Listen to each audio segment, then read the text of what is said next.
Assalamualaikum, perkenalkan nama saya Rehat, kelas 3B. Saya akan menjelaskan materi ibadah kurban. Pengertian kurban menurut syariat, sesuatu yang disembelih dari binatang ternak yang berupa unta, sapi, dan kambing untuk mendekatkan diri kepada Allah yang disembelih pada hari raya Idul Adha dan hari Tasyrik. Sejarah kurban. Asal mula berawal Nabi Ibrahim mendapatkan wahyu untuk menyembelih anaknya, Nabi Ismail, namun Allah kemudian mengganti anak itu dengan seekor kambing. Dalam hal ini, pada suatu malam Nabi Ibrahim bermimpi agar menyembelih anaknya Ismail, di mana beliau mengalami 3 kali mimpi. Nabi Ibrahim yakin bahwa itu merupakan perintah Allah yang harus dilaksanakan serta bersikap pasrah dan sabar. Nabi Ibrahim kemudian menceritakan mimpinya itu kepada Ismail yang kala itu masih kecil dan mengamini perintah dalam mimpi ayahnya. Ismail tidak merasa takut atau marah kepada ayah kandungnya karena ia yakin mimpi itu merupakan wahyu Allah. Lanjutan sejarah kurban. Kemudian Nabi Ibrahim dan Ismail pergi ke sebuah tempat yang tinggi.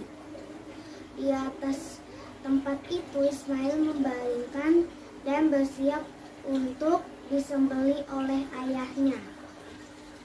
Namun ketika semua sudah siap, Allah melarang menyembelih Ismail dan untuk meneruskan kurban.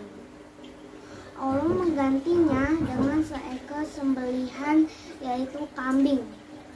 Dalil kurban. Surat Al-Kautsar ayat 2. Bismillahirrahmanirrahim. Fasholli lirabbika wanhar. Maka sholatlah untuk Rabbmu dan sembelihlah hewan. Syarat kurban.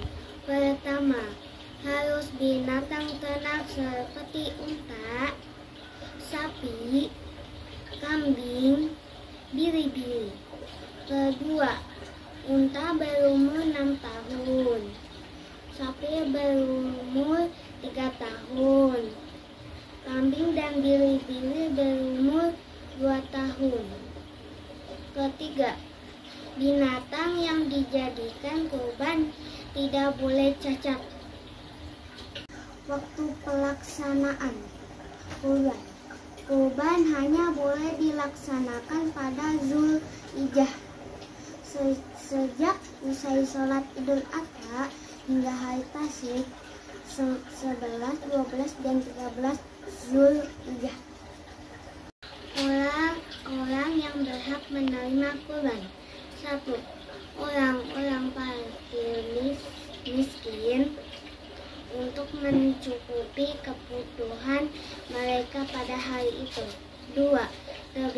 Diberikan oleh kerabat untuk menyambung silaturahmi. 3. Diberikan oleh tetangga sebagai bantuan. 4. 1/3 dimakan sendiri dan keluarga. Pendistribusian daging kurban sebaiknya merupakan daging mentah, karena hak mereka daging tersebut akan dimasak atau dijual kembali. Hikmah dari kurban. 1. Menambah cintanya kepada Allah. Kedua, akan menambah keimanannya kepada Allah. Ketiga, dengan berkurban berarti seseorang bersyukur kepada Allah atas segala rahmat dan karunia yang telah dilimpahkan pada dirinya.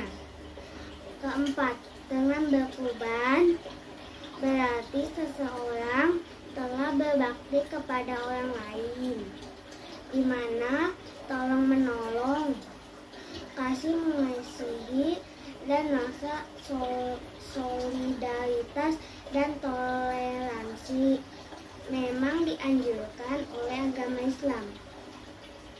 Terima kasih Bapak. Wassalamualaikum warahmatullahi wabarakatuh.